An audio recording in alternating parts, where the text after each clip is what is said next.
all of the points that Ruth Davidson raised, or as many of them as I can. And I set out in some detail the strategy we have followed in the early stage of the vaccination programme for very good and very important clinical reasons to protect those most quickly who are most vulnerable to becoming seriously ill and dying. So in Scotland, more than 90% of care home residents have been vaccinated, which is a higher percentage by some considerable distance than the position in England, where comparisons are being made.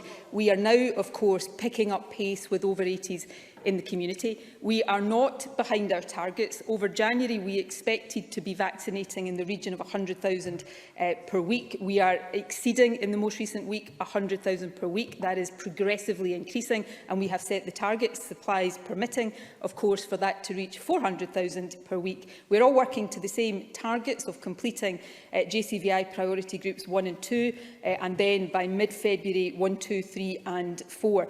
The 4 nations may be going about that in a slightly different order, but we are all following the same targets. On supplies, and I want to be quite blunt and perhaps brutally so here, Presiding Officer, we last week published detailed estimates of supply now and well into the future. We put that out in a document that went on the web and was circulated.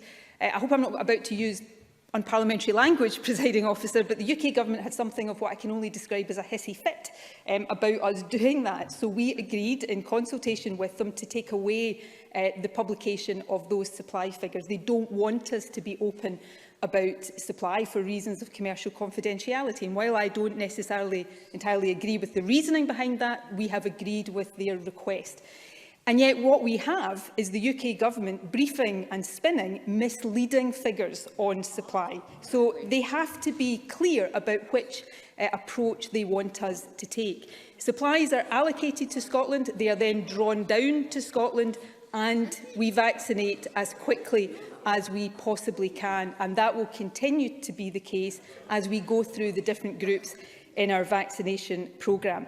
Ruth Davidson read out some emails from people in the over 80s category that haven't yet been vaccinated. I've had emails from people in that position as well. I've also had lots of emails from people in the over 80s category who have had their vaccination.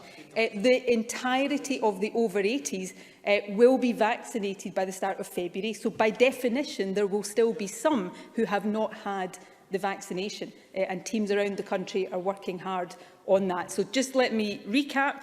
By the start of February, not just all over 80s, but all care home residents, all care home staff, frontline health and care workers. By mid-February, the over 70s and those clinically extremely vulnerable. And that will not just be GP surgeries that are doing that, but that will be community and mass vaccination centres as well. And then by the start of March, everybody in the over 65 age group. And then by early May, everybody on that JCVI priority list, which includes those of us, and I hesitate to say that that does include me, in the over 50 age group, and younger people with underlying health conditions. So this is the biggest priority the Government has, and we continue to make sure that the vaccination programme is rolled out as quickly, as effectively as possible. But I will not and never will apologise for prioritising the most vulnerable first.